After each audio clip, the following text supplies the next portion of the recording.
আসসালামু আলাইকুম। সবাই কেমন আছেন? আশা করি সবাই ভালো আছেন, সুস্থ আছেন। দেখুন এখানে আমি সব সবজি নিয়ে নিয়েছি, সব রকমের। এটা কি সবজি আপনারা অবশ্যই কমেন্ট করে জানাবেন। দেখুন কত সুন্দর। এর আগেও আমি এই রান্না দেখিয়েছি, আপনাদের মনে আছে কি না আপনারা অবশ্যই কমেন্ট করে জানাবেন এটার নাম কি। তাহলে দেখুন আজকে আমি কি রেসিপি দেখাবো। প্লিজ ভিডিওটা আপনারা প্রথম থেকে শেষ পর্যন্ত দেখতে থাকুন, তাহলে বুঝতে পারবেন। ফ্রাই প্যানটা আমি বসিয়ে দিয়েছি চুলে, সামান্য 2 চামচ তেল দিয়ে দিব। এখানে একটা বড় পেঁয়াজ 4-5টা রসুন কুচিয়ে নিয়েছি, দিয়ে দেব।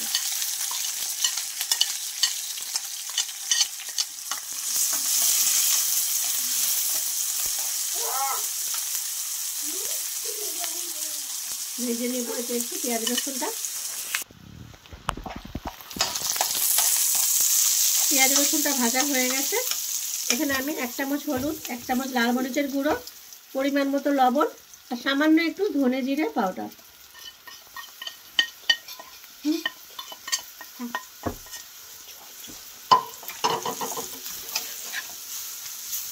একটু তেলের মধ্যে ভেজে নেব। তেলের মধ্যে ভাজা হয়ে গেছে।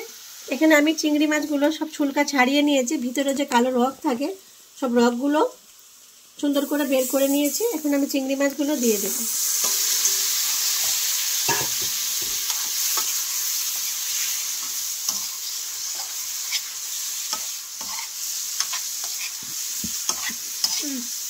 চিংড়ি মাছের মাথার মধ্যে যে ময়লাগুলো থাকে সব আমি পরিষ্কার করে নিয়ে পানি ঝারিয়ে নিয়েছিলাম।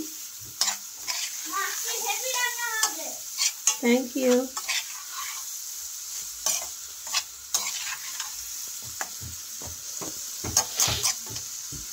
ভালো করে এটা আমি মশলার মধ্যে কষিয়ে নেব।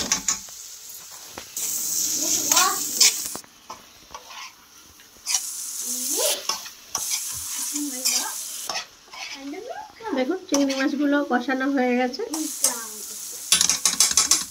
এখন আমি একটু টমেটো সস দিয়ে দিব।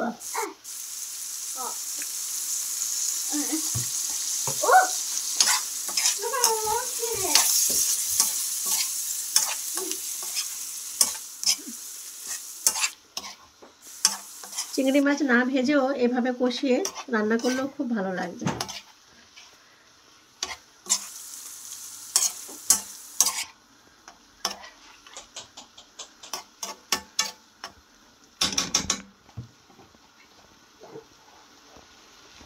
এখানে যে সবজিগুলো নিয়ে নিয়েছিলাম, এখন আমি এই সবজিগুলো সব দিয়ে দিব।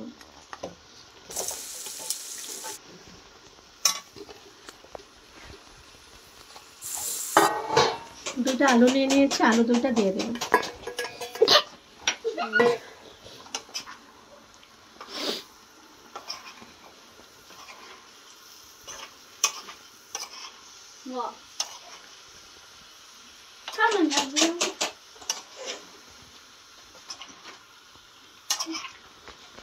এগুলো খেতে খুব ভালো লাগে, অনেক টেস্ট লাগে। আপনারা খেয়ে দেখবেন, অবশ্যই কেমন লাগলো আপনারা কমেন্ট করে জানাবেন।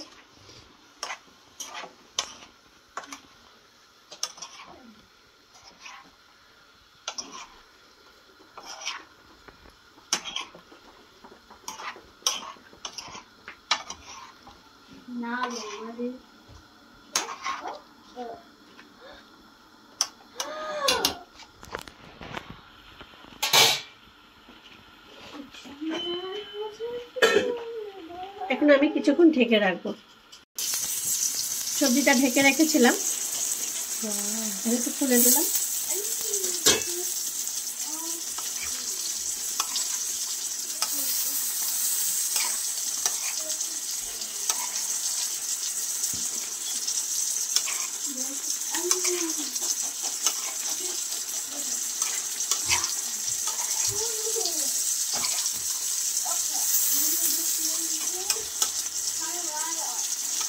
দেখুন কত সুন্দর হয়েছে, সব সেদ্ধ হয়ে গেছে,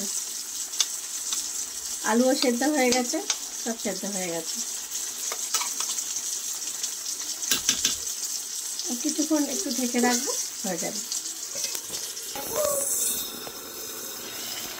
দেখুন কত সুন্দর হয়ে গেছে।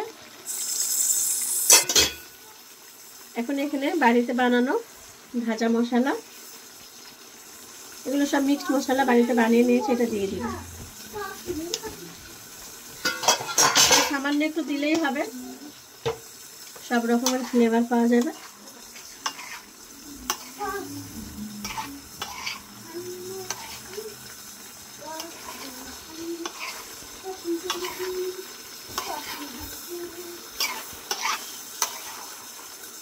দেখুন আলু সিদ্ধ হয়ে গেছে, কত সুন্দর সব সিদ্ধ হয়ে গেছে।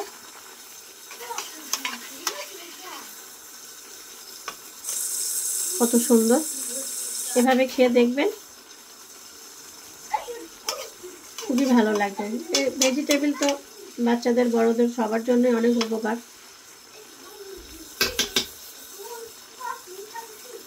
এখন আমি চুলোটা বন্ধ করে দিব, রান্না হয়ে গেছে। তো ভিডিওটা কেমন লাগলো আপনারা অবশ্যই কমেন্ট করে জানাবেন। এভাবে বাড়িতে রান্না করে খেয়ে দেখবেন, অনেক ভালো লাগবে। আর যদি ভালো লেগে থাকে লাইক করবেন, শেয়ার করবেন, সাবস্ক্রাইব করে আমাদের পাশে থাকবেন, আমাদের সঙ্গে থাকবেন, আমাদের এগিয়ে নিয়ে যাবেন। অবশ্যই আপনারা বাড়িতে বানিয়ে একবার ট্রাই করে দেখবেন যে কেমন লাগলো। তো ভিডিওটা আজকে এই পর্যন্ত। সবাই ভালো থাকুন, সুস্থ থাকুন। আগামীকাল আবার দেখা হবে নতুন একটা রেসিপি নিয়ে।